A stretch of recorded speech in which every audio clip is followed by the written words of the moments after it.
Karen, you're on. Hello, everybody, and welcome to the Wealth Builders Africa webinar. We are so grateful that you have joined us, and I'm so happy to, you all know her, but I'm so happy to reintroduce you all to Pastor Chippo. So, Chippo, take it from here for us. Hello, everyone. Man, today is an exciting day because we're having our August webinar, which is really going to be absolutely amazing. And we're just so excited that we really get to do these webinars. And we've really heard everything that you all had to say coming out of our very first Wealth Builders Africa conference. And we're really going to be tailoring these webinars to really address the pertinent issues that you are facing on your journey to building wealth. So we're so excited, and I just want to encourage you wherever you are, if you're in Africa, wherever you are in the world, I just want to encourage you to please let us know where in the world you're joining us from. We'd absolutely love to say hi to you. We absolutely just want to give you a shout out. And just appreciate you. So let us know where you are joining us from. And, while you are typing in the chat session as well, we just want to remind you that this is really your opportunity to ask your questions, and we'll be sure to answer them. So please feel free to use the chat section. And let us know, drop your questions. If you've got a question or two or three or five, there are no questions that are off bounds. So we want to hear from you, and we want to make sure that we're equipping you with answers as you really are on this journey to building wealth in your life. So let us know. We've got quite a few people that have joined us. I see Mercy Ndlala. She says she's joining us from Zimbabwe. Oh, Mercy, bye. Welcome. Hello. It's so good to have you here. Tonight's going to be amazing. We've got Karen Conrad, and she is going to share something that's absolutely so topical for many of us on this journey of wealth building. So please, I want to encourage you all, if you can, if you've got a question, if you've got two questions, three, be sure to type them in the chat section, and we'll be sure to get some answers to you. And yes, wherever you're joining us from, let us know. We'd love to know who you are. We'd love particularly to know where in the world really you're joining us from. I know we've had people joining us literally from all quadrants of Africa in our previous webinars. Man, we had people from East Africa, from West Africa. We had people from North Africa as well as Southern Africa. And it's always so exciting to just really know where people are joining us from. And we've got Musonda, who says they're joining us from Lusaka, Zambia. Wow.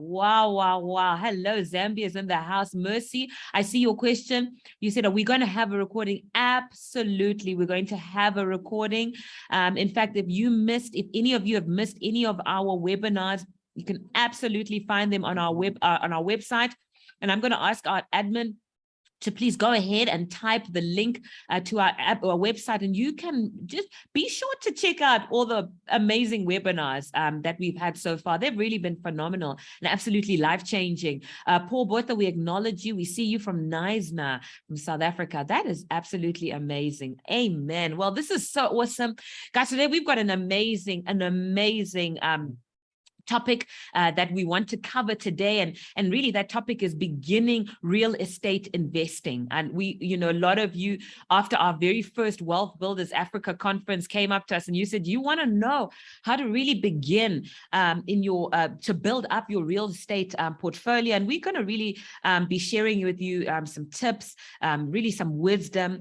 We've got our Vice President of Wealth Builders, Karen Conrad Metcalfe, and we're just so excited. We really are absolutely honored really to have her. She has such a wealth of experience and wealth of wisdom, really a deep well. So we're just so excited that she'll be taking this class today. And I just like to encourage you all to just give Conrad Metcalfe, a big round of applause as I welcome her onto the screen. Over to you, Karen. Oh, thank you so much, Chippo. That is super sweet. And we're so glad to be here. And we had such a great time when we were in South Africa at the Wealth Builders Conference. I got to meet so many of you. And we just, on behalf of Billy and Becky Epperhart, too, just want you to know that our hearts are with you. And we are so excited about really moving this journey forward to help you build wealth God's way. And so we are going to talk about real estate today. What was so fun, Chippo, about the conference is how many people were really intrigued and interested in real estate. And it was fun. We had conversations with people that are investing or want to start to invest, real estate agents, but just know that it is time for us to take a look at investing in real estate. And I have asked Chippo as well to jump in to clarify anything that I'm sharing, because most of my experience, of course, is from the United States perspective. But I have pulled in information on Africa, which I hope will be very helpful for you. And really, the foundation of what we're talking about today are some strategies to help you get started, or maybe you have gotten started and you're just looking for a way to go to that next level. So we will have time for questions at the end, and let's go ahead and get started. Well, in the process of preparing for this, I was doing some research on real estate in Africa.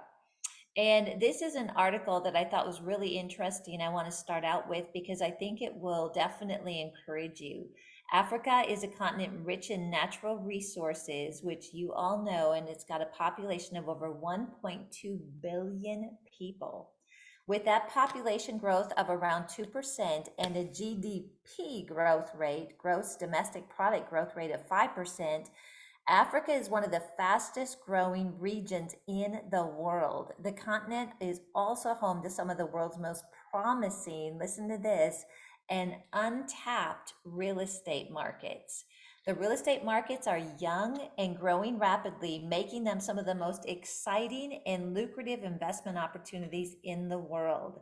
The continent is home to a number of large urban centers that are in need of new housing and commercial development. Now, when we were there, we were, of course, in Joburg, but also we were up in Cape Town, and we spent a lot of time visiting with Pastor Tafar and Chippo about real estate, along the coast, just even all of the businesses that are coming into Joburg. And so I really thought that this was encouraging and provided a good perspective of the opportunity in Africa. Okay, let's go to the next one here. The next thing I want to share with you is a recap of the 6 strategies that we will be covering today. We're going to talk about the law of leverage. We're going to share with you how to stay within what I call recommended rails to run on, multiple exit strategies, deductions on investment property that you have available to you, how important a solid lease agreement is, and then financing. One of the things that Billy says is, he said, you could really say that real estate is financing. So let's talk about the law of leverage. This was one of those concepts that really I heard many times about it, but it had to take several times for me hearing Billy talk about it for it to actually sink in. And this is talking about how you can leverage, financing. Some people call it other people's money, to be able to earn income. And I've just got these little pictures here. If it's just us doing hard work, we're pushing that ball up the hill. If we want to have better results, we leverage things. And this is just the example with the stick. But if we want to have huge success, we not only leverage it, but we put it on a fulcrum. And those things, each of those bring multiplied results. And that is really what the law of leverage is all about. Let me give you a practical example that Billy uses. I think is such a good example. When he talks about Andrew Womack Ministries, which many of you are familiar with in Charis Bible College, he talks about how Andrew is in his studio and he does one program, right? But it actually goes out to billions of households.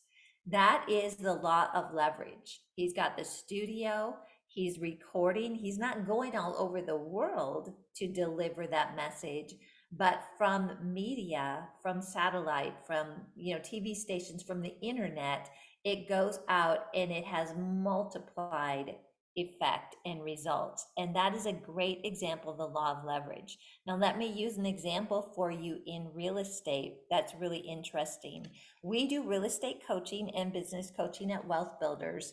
And one of the questions we get often from people is like, should I go into debt for these properties or should I try to pay everything in cash? And some of that is a personal decision, and it's also depending on your resources. It's depending at that time in your life where you're at.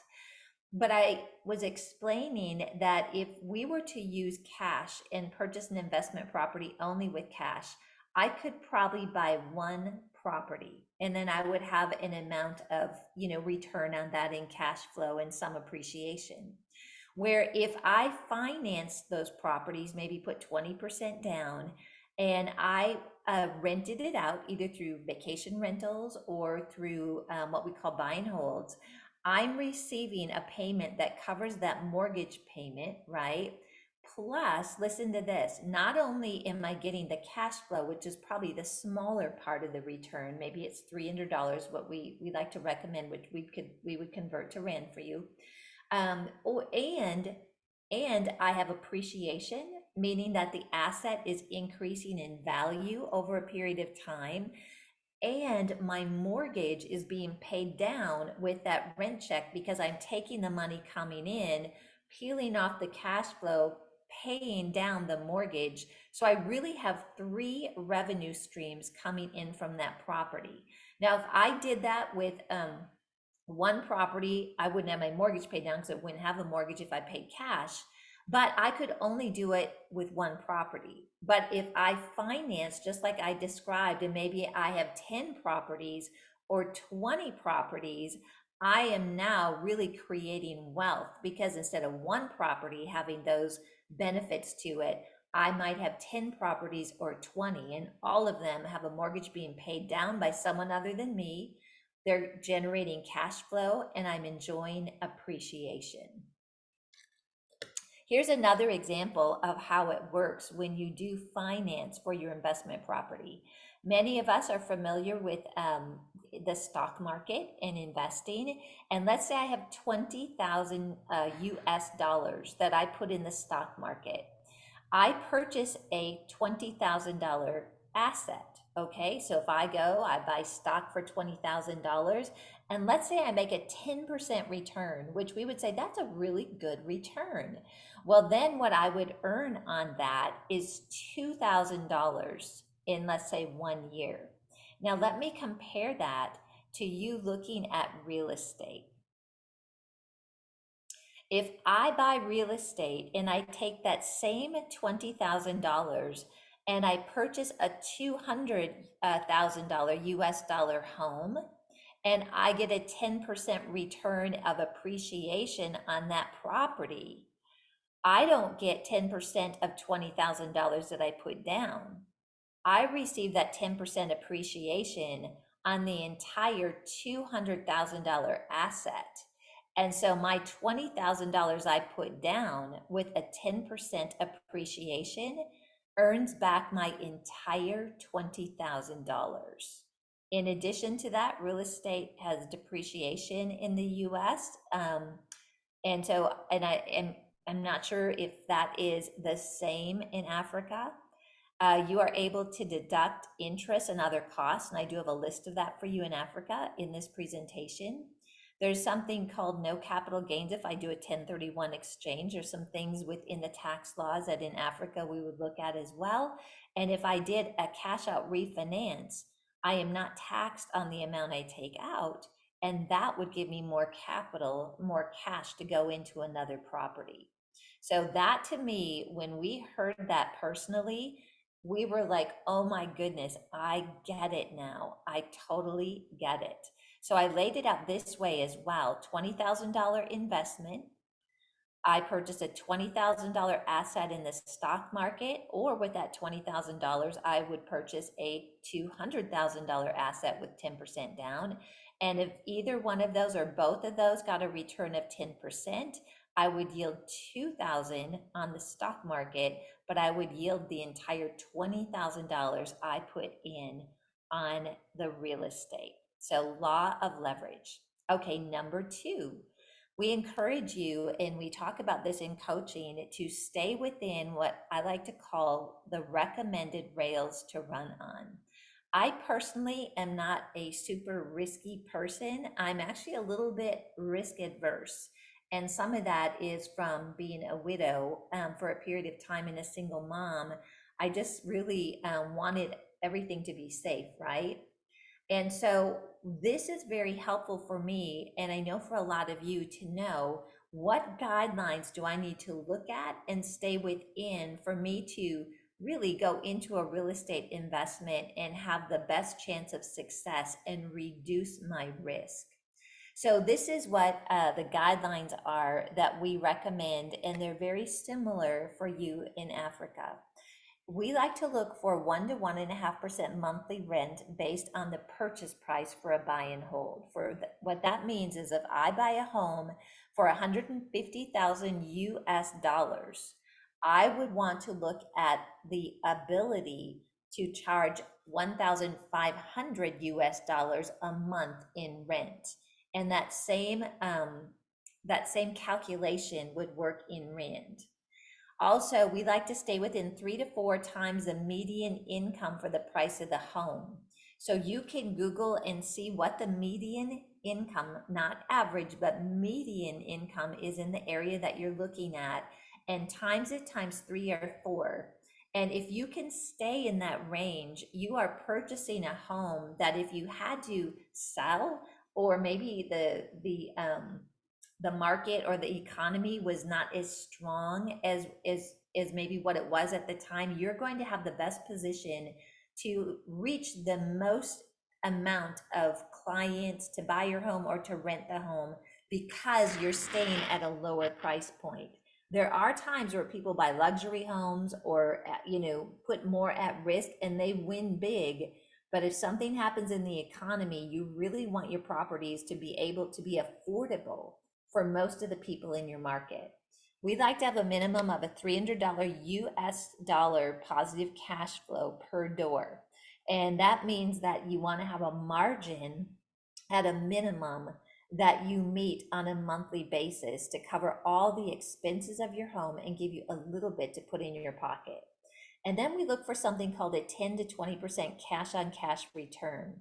This is, for example, if I put 30,000 US dollars down in the down payment, I would want to get net income of $3,000 to $6,000 on an annual basis. That would be 10 to 20% of a return on my cash. Why is that important? Because we have a lot of options to invest in. And while real estate is the option where most people become the millionaires and billionaires, if you study it, most came from real estate. But I want to make sure when I invest in something that I'm going to get a good return in comparison to other options that I have. All right, cash flow and income are key. The tenant pays for your asset. Remember the example I was using when you charge rent. Your tenant pays you and you use that money and you pay your mortgage payment. So someone else is paying down your mortgage, and your total monthly income minus total monthly expenses is how you calculate your cash flow. We actually have a calculator that Billy created that is on wealthbuilders.org. And I put the website on there because you can go in and use that calculator completely free to analyze a property. And those people that are in our coaching program, we have a whole year curriculum where we go through all the real estate options, and then we help coaching clients analyze their properties as well. Okay, so number three strategies for real estate investing is to have multiple exit strategies. I love this quote from Billy. He says, "You make money when you buy property, not when you sell." We know, we're like, hey, what do you mean? Because when you sell is when you actually get the cash back. But what Billy is saying is if you analyze things correctly on the front end, it's your assurance to make money is when you buy right. And that's when you actually make money, but you maybe don't see that cash come in until the future when you would actually sell or collect your rent payments. So here are three common exit strategies. By that too, whenever we purchase a property personally, I want to calculate it three different ways and run the numbers because things can change and shift in the economy, and these are the three areas I like to run numbers. The first one is a long-term rental or the buy and hold. And those are based on the calculations I shared with you on the previous screen. The other thing I want to look at is if I flip this home, how would I do? So if I bought it, I made improvements, and then I sold it, how could I do and could I get money back that way? And then the third one is short-term rentals or vacation rentals. We have a whole teaching series on vacation rentals where we go in depth. There's a little bit of a different analysis on that. But if it could work in any three of those areas, then we know, like, you know what, even if something shifts in the market, we would be able to cash flow and do well with this property. I backed into this by accident.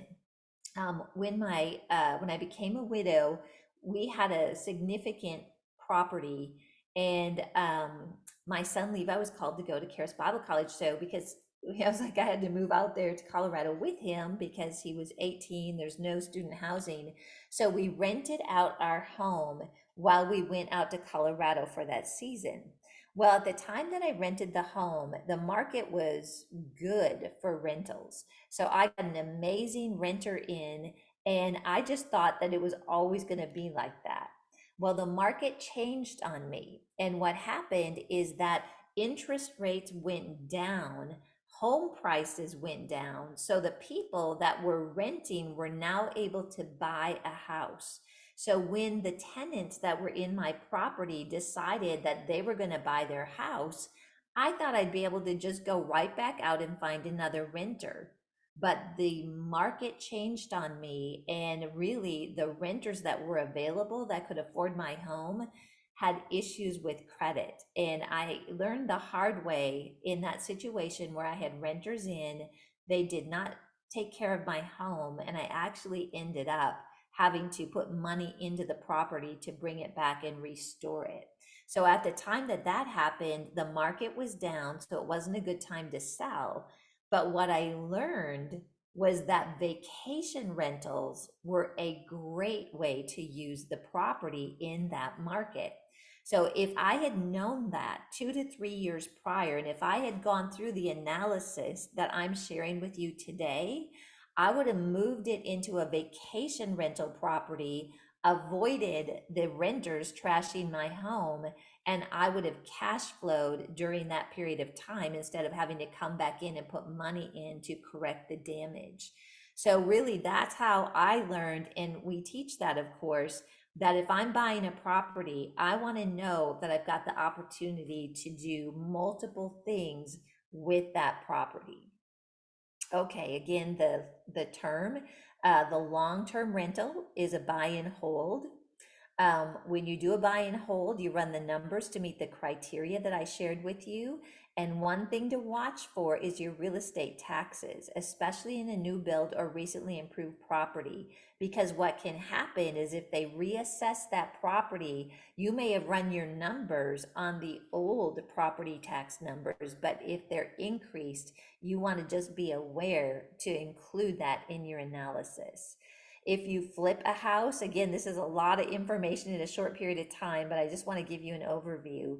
You want to solidify your ARV, which is your after repair value. That's really fun. You start analyzing properties in the area to get an idea of, with the improvements, what you could sell it for. We personally love to do flips. If the market is showing a strong flip, you want to move quickly to mitigate the risk of the market changing. So you don't want to draw out a flip. You really want to try to get it completed as much as possible, as quick as possible. You want to avoid real volatile markets in case something changes. It could take a nosedive. You want to buy low. Remember, you make money when you buy. You want to count the cost. So run your numbers on improvements. And then I always say add 10 to 15% on top of that to give yourself a cushion. Make sure you include your carrying costs in the analysis. Consider any tax consequences and do not over or under improve for the neighborhood. Pay attention to the trends in the area. So we actually have most of our properties are in Florida. And that is, I'm sure you're familiar, it's a very sunny part of the country here, and it's on the ocean. So we do most of our investing in a town called Cocoa Beach, which is a very popular destination for people on the beach. And when we look at doing flips, we look at all three different areas on how we would do with each area. And I studied the market to see where is what I call the gap. And what I learned in Florida, what's important and how you get more money in any of the three categories is to have updated colors, because a lot of the properties there are old and they're not updated. And the ones that go fast for the highest amount of price, they have swimming pools. And it is actually in Texas here, it's 107 degrees today, which is very hot, and it's very hot there as well. So when I analyze a market, I look for what is bringing the highest price. And if I can, if at all possible, I will build that into the property to put me in the best position. Now, my other property I described had a swimming pool, but it was in Minnesota. Okay, so Minnesota is very cold in the winter. It's got about 3 or 4 months of weather that you could actually use a swimming pool. So while it's a very big asset in Florida, it could almost be a hindrance in Minnesota because people can only use it for a short period of time, and they have to have extra expense to heat it, and they have to take care of it and cover it in the winter. So just because something is good in one market, an amenity, doesn't mean it's good in another market. Another industry that is just really growing is the vacation and short-term rentals. And this is where you want to analyze the market for demand, be realistic with the nightly rate. In seasonal areas, you have to make your money in 2 to 3 months. So does it cash flow? You have to check your homeowners association guidelines and any city requirements.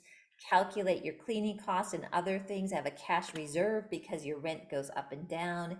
Check on the culture of the area toward vacation rentals. Are they friendly towards it? Does the community want to ban them? You could look at executive rentals, and if is tourism dependent on anything that could possibly go away. And just remember, communication and cleanliness are key. Again, I'm giving you a lot of information, but I just want to give you some overviews. We really enjoy vacation rentals, but we have learned a lot about them, so we know better now what to look for to help them to cash flow.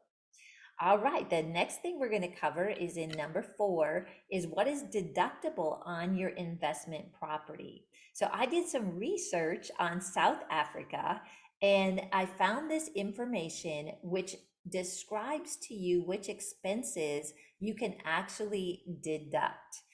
So these are the permissible expenses: rates and taxes, bond interest, any advertisements, agency fees of your real estate agents, your insurance, only homeowners insurance, any garden services that help you with the property, any repairs in respect of the area let, and security and property levies. One thing that I saw that is unique in South Africa compared to the United States is if you put improvements into the property, it does not appear that those improvements are tax deductible for you. But we always encourage you to talk to a CPA to get the details of your tax situation. Here's another part of that same article. I put the link here. It was a very good article.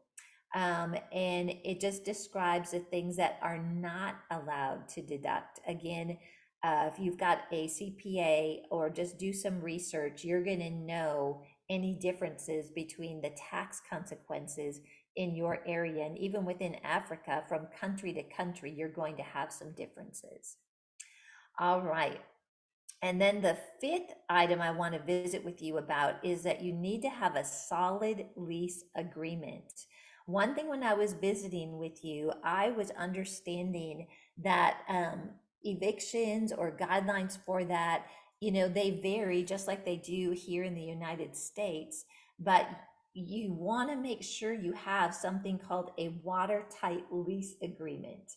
And what that provides is that you cover the different areas of your lease to provide you with protection.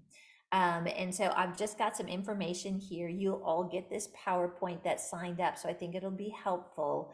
But basically, your lease agreement is going to set out the guidelines of what you and the tenant agree on, and it can prevent misunderstandings or any disputes that could arise. Also, a lease agreement can protect your property by setting out guidelines for maintenance and repairs.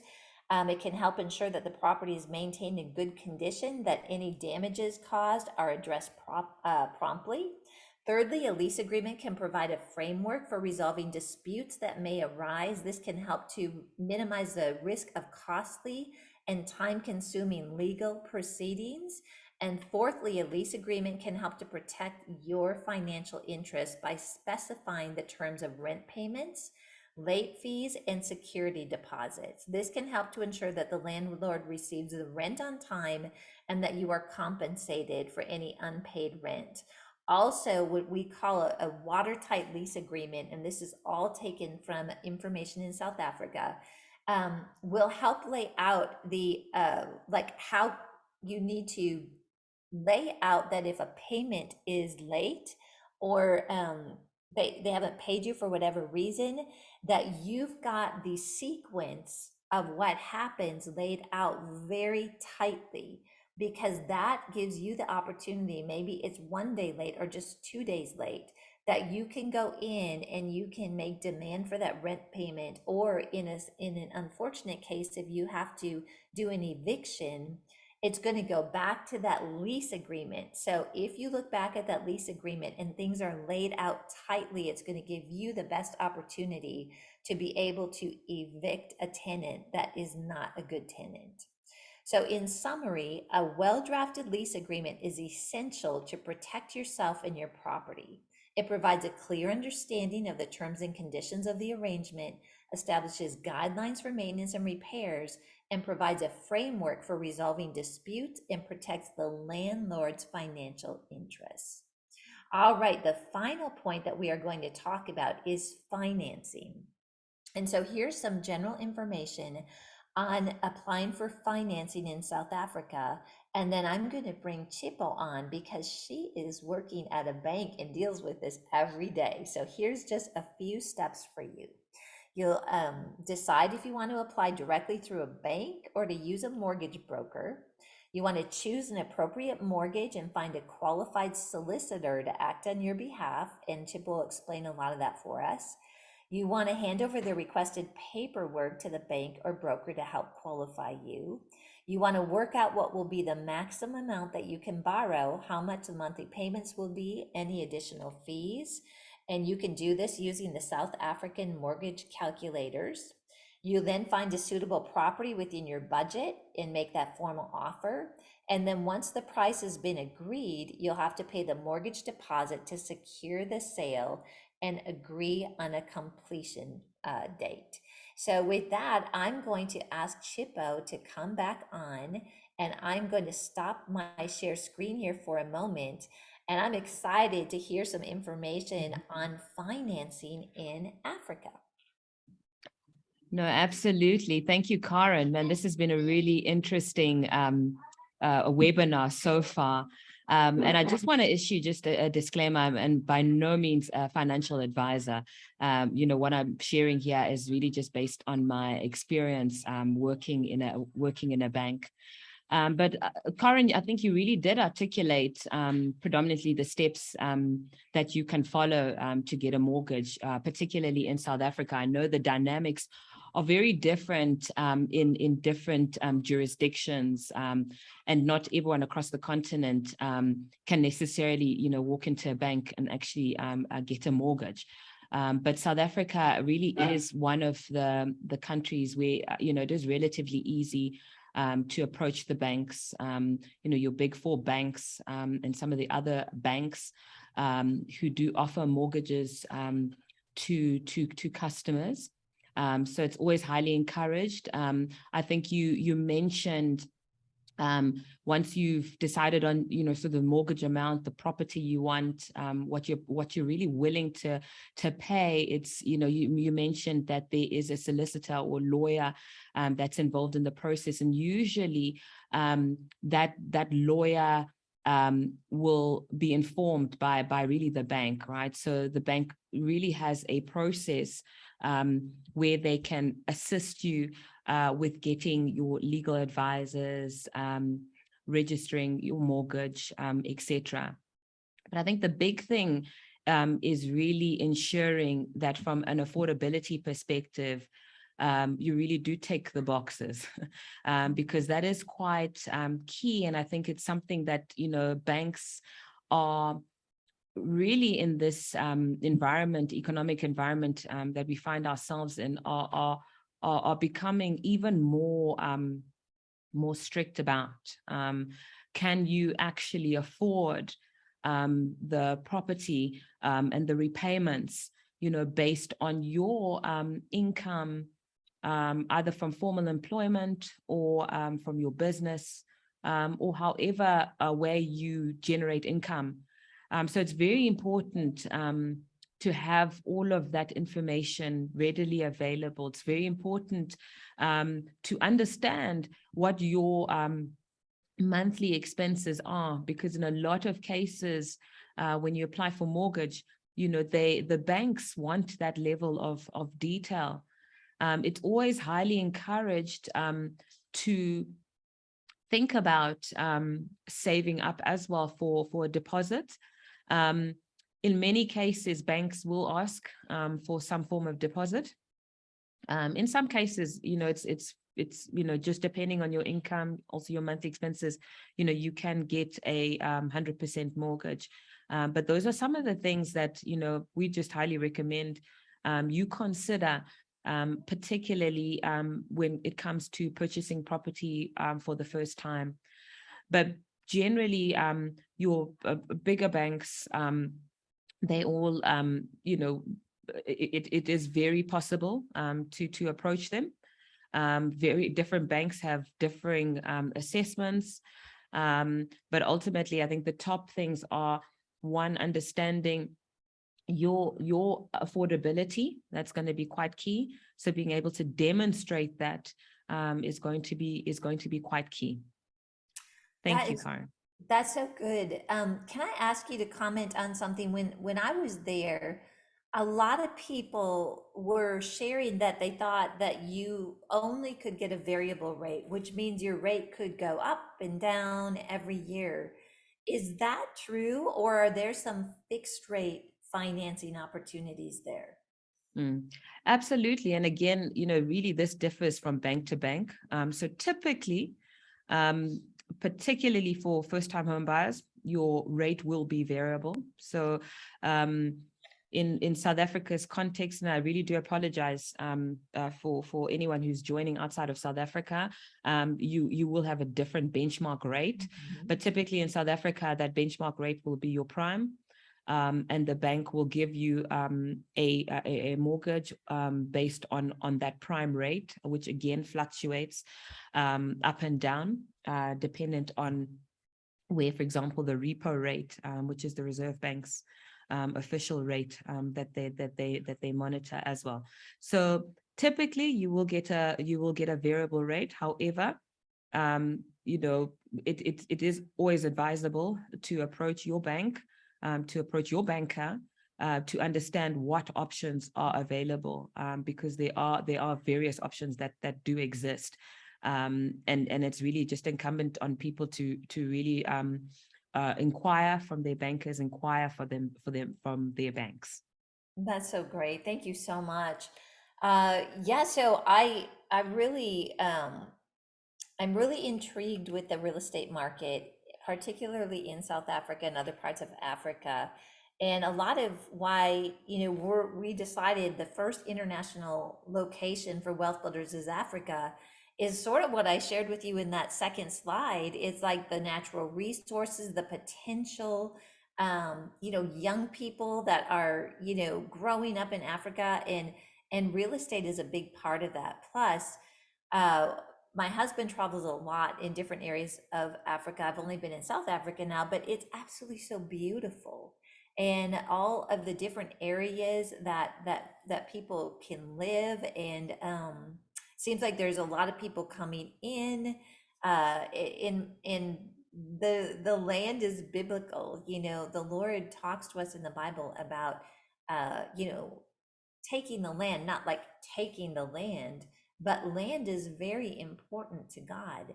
And there's many reasons for it, but the way I look at it is when we own land, that's something where we can bring that presence of God on that land. So whether it's rentals, vacation rentals, even doing a flip, right? We know that our property is blessed. We pray over our properties.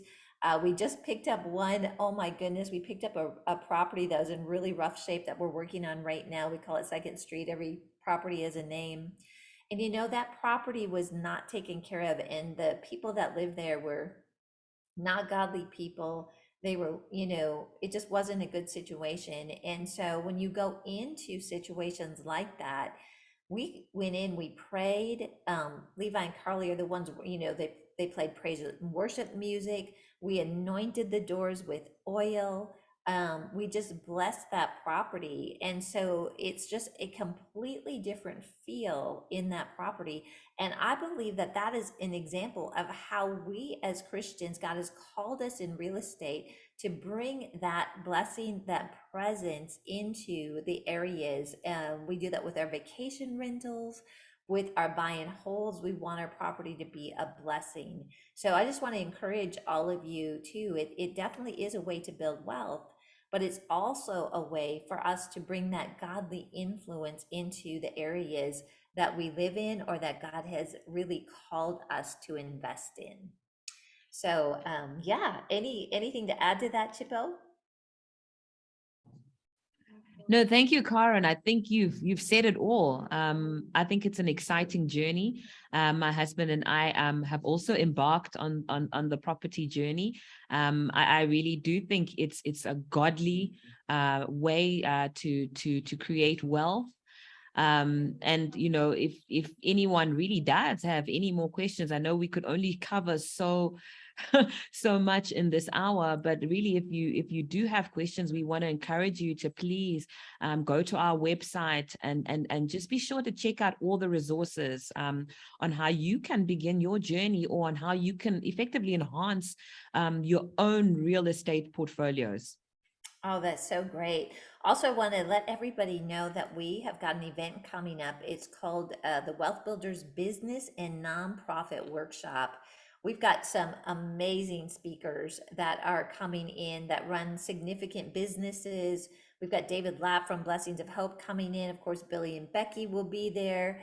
A lot of our team that you're used to seeing will be there, and we've got a special, really special discount for all of you. So if you are interested in attending by live stream, you can go to wealthbuilders.org/events and use the code WB Africa, all one word, WB Africa. And if you use that code, it takes $212 off your ticket, and you would be able to attend for just $97. It is an entire weekend, and you get to watch it for up to 3 weeks afterwards. And it's just great knowledge. You have to have business knowledge in real estate as well. So if again, if you have got any questions, I don't see anything coming through. I did have someone ask about the PowerPoint and would it be available? It absolutely will. It will go out with the replay. And feel free to let people know about Wealth Builders. And we do have these webinars, and we do provide training completely free through these for you, because our desire is to really help you to understand money and to build wealth God's way. So with that, Pastor Chippo, I think we are ready to sign off. Any final thoughts for people? Absolutely. Oh, thank you so much, Karen. This has really been such a blessing, and it's such a privilege for us to really get these teachings and to get them for free. So I want to just encourage you. If you've been joining us tonight, please do share and let your friends know, let your world know about these webinars. Let your world know about our website as well, which we've posted on the chat. That's wealthbuilders.org/Africa, because there's a lot of rich content that really you can use in your lives to really begin to build wealth. So that website again is wealthbuilders.org/Africa. You'll be able to catch up on any webinars that you may have missed. You can share them with your friends, share them with everyone that you know, because it's really going to empower you. And this is really the heart of Wealth Builders, is just to empower and to equip you with knowledge and really just that wisdom that really is going to take you to the next level. So we just want to thank everyone tonight for joining us. We don't see any questions, but thank you all for just making this time. And we will see you again next month. So please check out our social media, Facebook, Instagram. Also go to the website, wealthbuilders.org/Africa, so that you can get all the webinar dates for the rest of the year. But that's it from us. Thank you very much. God bless. Bye-bye.